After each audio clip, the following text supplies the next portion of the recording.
আজকে 8 দিন পর আমার বাইকটা স্টার্ট করলাম। ওফ মাই 001, এতদিনের অভাবটা আসলে হারে হারে টের পাইছি যে একটা বাইক ঢেকে রাখা খুব ভালো হয়েছে, চকচকা করতেছে। ঢেকে না রাখলে সাড়ে সর্বনাশ হয়ে যাইতো। তেল নাই বেশি খুব সুন্দর, এটা গুছাই ফেলি। আর এই 8 দিন ছিলাম হচ্ছে ইন্ডিয়াতে, 7 দিন মূলত ওখানে ছিলাম, আর টোটাল 8 দিন হয়ে গেছে বাংলাদেশে এসে বাইক বের করা সহ। ঘটনা হলো, প্রথমে 3 দিন ইন্ডিয়াতে বিভিন্ন জায়গার সুপার বাইকের শোরুমগুলোতে গেলাম, বাইকের রিভিউ করলাম এবং হেলমেট না নিয়ে বড় একটা ভুল করছি, কারণ আমার কয়েকটা বড় সড়ো বাইক চালানো হয়েছে। আসলে আমি জানতাম না যে এরকম পরিচিত লোকজন পাবো আর বাইক চালানো হবে, তো ওগুলো মোটামুটি নিজে চালিয়ে কিছু এক্সপিরিয়েন্স নিলাম আর কি। আর যা ভিডিও করার কয়েকটা ভিডিও আপনাদের মাঝে দিছি, বাট প্রপার দিতে পারি নাই। এর পরবর্তীতে যেটা করলাম, বাকি কয়েকদিন শুধুমাত্র ঘুরে বেড়াইছি। ইন্ডিয়াতে আমার 6 দিন, আর আমি ভাবছিলাম যে অশ্রু বিশ্বাস চ্যানেলে রেগুলারলি কিছু না কিছু কন্টেন্ট আপলোড হবে, বাট নিজের ব্যস্ততার কারণে আসলে এই কন্টেন্ট আপলোড করা হয় নাই, কন্টেন্ট বানানো হয় নাই। এটা করতেছি এখন আমার মোটরসাইকেলের কিছু কিছু ভিডিওর কাজগুলো শেষ করে ইন্ডিয়া ঘুরে বেড়াচ্ছি। এখন কলকাতার আশেপাশে যা কিছু আছে, যেমন এখন চলে আসছি হচ্ছে ভিক্টোরিয়া মেমোরিয়ালে, এর আগে গেছিলাম হচ্ছে হাওড়া ব্রিজে, এরপরে হচ্ছে ইন্ডিয়ান মিউজিয়াম, এগুলো সব হচ্ছে ঘুরে বেড়াচ্ছি। আর আমার হাতে 2 দিন টাইম আছে, কারণ আমি 2 দিন পরে হচ্ছে ফ্লাইটে টিকিট করছি 12 তারিখে। তো এর জন্য আসলে 2টা জিনিস সমস্যা হয়ে গেছে। একটা হচ্ছে যে আসছি একটা টার্গেট নিয়ে, কিন্তু টার্গেট সব তছনছ হয়ে গেছে, কারণ আমার দেশের বাইরে এর আগে কখনো ট্যুর করা হয় না। তো এবার এসে নতুন নতুন কিছু দেখতেছি, জানতেছি, যার কারণে হচ্ছে কয়েকটা জিনিস, বাইক, সুপার বাইকগুলো দেখা, খাওয়া দাওয়া করা, তারপরে হচ্ছে ঘোরাঘুরি করা, এগুলোর কারণে আমার ভিডিও একদম মাটি চাপা পড়ে গেছে। পরে গেলাম হচ্ছে পরের দিন ইকো পার্কে গেলাম। ইকো পার্ক থেকে বের হয়ে আবার ওইখানে একটা মিউজিয়াম আছে, ওই মিউজিয়ামে গেলাম। ওই মিউজিয়ামে গিয়ে এত ভালো লাগছে। মিউজিয়ামের হচ্ছে ভিতরে ব্যক্তিদের মোমের তৈরি মূর্তি আছে কতগুলা, যেগুলো অসাধারণ সুন্দর ছিল। ওখানে গিয়ে এত ভালো লাগছে। ওইখানের যে বিশিষ্ট ব্যক্তিদের যে ইয়াগুলা ছিল, আকৃতিগুলো ছিল, সবগুলো ছিল মোমের তৈরি, এবং দেখে এতটাই জীবন্ত মনে হচ্ছিল যে একদম প্রাণ নাই, জাস্ট দেহ আছে, প্রাণহীন। আপনাকে দেখলে মনে হবে যে বাস্তব আপনার সামনে দাঁড়িয়ে আছে। এখানে বিশিষ্ট অনেক অনেক ব্যক্তিদের হচ্ছে আকৃতি ছিল মোমের তৈরি, যেগুলো দেখলাম। তারপরে কলকাতার বিভিন্ন খাবারের স্বাদ গ্রহণ করলাম, বিভিন্ন জায়গা ঘুরলাম। সবকিছু ঘোরাফেরা শেষ করে হলো সারাদিন ধরে ঘুরলাম। আর এখন হচ্ছে সন্ধ্যাবেলা। আগামীকালকে একটা দিন আমি হচ্ছে কলকাতাতে আসি, আগামী পরশু দিন হচ্ছে আমার দুপুরে যাওয়ার কথা।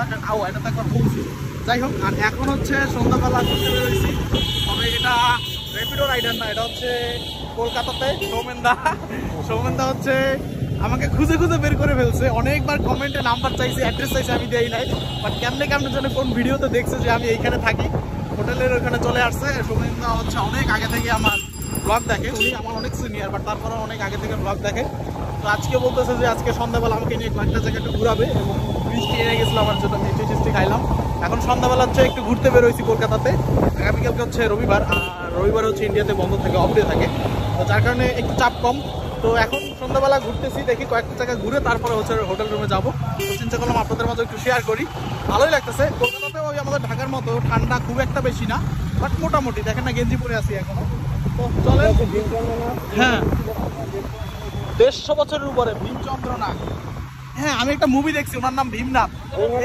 ওনারই সেটা, উনি তো আর বেঁচে নেই, ওনার 4 পুরুষ চলতেছে। আচ্ছা, ভীমনাথ মানে মিষ্টি আবিষ্কার বা রসগোল্লা আবিষ্কার একটা মুভি আছে, আপনারা দেখছেন কিনা, বা একটা গল্প আছে, এবং এটা সত্য গল্প, ভীমনাথ। তো সেই ভীমনাথের মিষ্টির দোকান হচ্ছে আমরা দেখলাম। হ্যাঁ, বউবাজার ক্রসিং, এটা হচ্ছে বউবাজার। আচ্ছা, এটা হচ্ছে বউবাজার ক্রসিং, মেডিকেল কলেজ, এটা কলকাতা মেডিকেল কলেজ। আসলে ইন্ডিয়াতে অনেক পপুলার জায়গা আছে এবং অনেক ঐতিহ্যবাহী জায়গা আছে, এবং অনেক পুরনো কিছু ইতিহাস আছে, যার কারণে ঘুরতে গেলে এখানে মিনিমাম 1 মাস যদি ঘোরা যায়, তাহলে সব কিছু সঠিকভাবে ঘোরা যাবে। তারপরে ঢাকায় ব্যাক করলাম। তো হঠাৎ করে সব ইচ্ছেই পূরণ হইলেও মনে করেন অপূর্ণতা রাখি নাই কলকাতায় যতটুকু সময় পাইছি 7 দিনের ভিতরে। তো চিন্তা করলাম আসার সময় তো বাসে আসছি, যাওয়ার সময় বিমানে করে যাই। তো বিমানে টিকিট কাটলাম এয়ারে 5000 টাকা, যেটা বাংলাদেশে একটু বেশি, কিন্তু ইন্ডিয়া থেকে আসার ক্ষেত্রে ফেয়ারটা অনেক কম। তো 5000 টাকায় সরাসরি ঢাকা। দুপুর 2টা 10-এ আমার ফ্লাইট ছিল, আমি 3টে সাড়ে 3টের ভিতরে ঢাকা চলে এসেছি, মানে 40-45 মিনিটের মতো লাগছে বিমানে, বাকিটা যা লাগছে ইমিগ্রেশনে। পরে বাংলাদেশে আসলাম, সন্ধ্যার ভিতরে আমি ঢাকায় ঢুকছি। এই তো ছিল ইন্ডিয়া ঘোরার সংক্ষিপ্ত কিছু বিবরণ। আর ইন্ডিয়াতে একটা ভিডিও দেওয়ার কথা আপনাদের দিছিলাম যে ইন্ডিয়াতে আমি যে গেছি এটা নিয়ে টোটাল একটা ইনফরমেটিভ ভিডিও থাকবে, যে কিভাবে কি গেছি, কোথায় কি লাগে, কি কি বিষয় আসায়, যারা মানে যেতে ইচ্ছুক তাদের জন্য সেই ভিডিওটা কাজে লাগবে। তো যেহেতু আমি গেছি, একটা এক্সপিরিয়েন্স হয়ে গেছে, সেই এক্সপিরিয়েন্সটা আপনাদের মাঝে শেয়ার করতে তার আমার কোনো সমস্যা নাই। খুব সুন্দরভাবে পরিপাটিভাবে একটা ভিডিও আমি দিয়ে দিব 2-1 দিনের ভিতরে। আশা করি অনেক কিছু সেখান থেকে জানতে পারবেন যারা ইন্ডিয়াতে যাবেন, এবং আপনারা অনেক লসের মুখ থেকে লাভের মুখ দেখতে পারবেন। মানে অনেক সময় আমরা না বুঝে অনেক কিছু করে ফেলি, তো সেক্ষেত্রে আমাদের অনেকগুলো টাকা নষ্ট হয়, তো সেটা থেকে বাঁচতে পারবেন। যাই হোক, চলেন তাহলে এখন এই ভিডিওটা এখানেই শেষ করি। এই ছিল মোটামুটি ইন্ডিয়া ভ্রমণের ছোটোখাটো একটু বিবরণ। ভালো থাকেন সকলে, দেখা হচ্ছে পরবর্তী ভিডিওতে। Bye bye.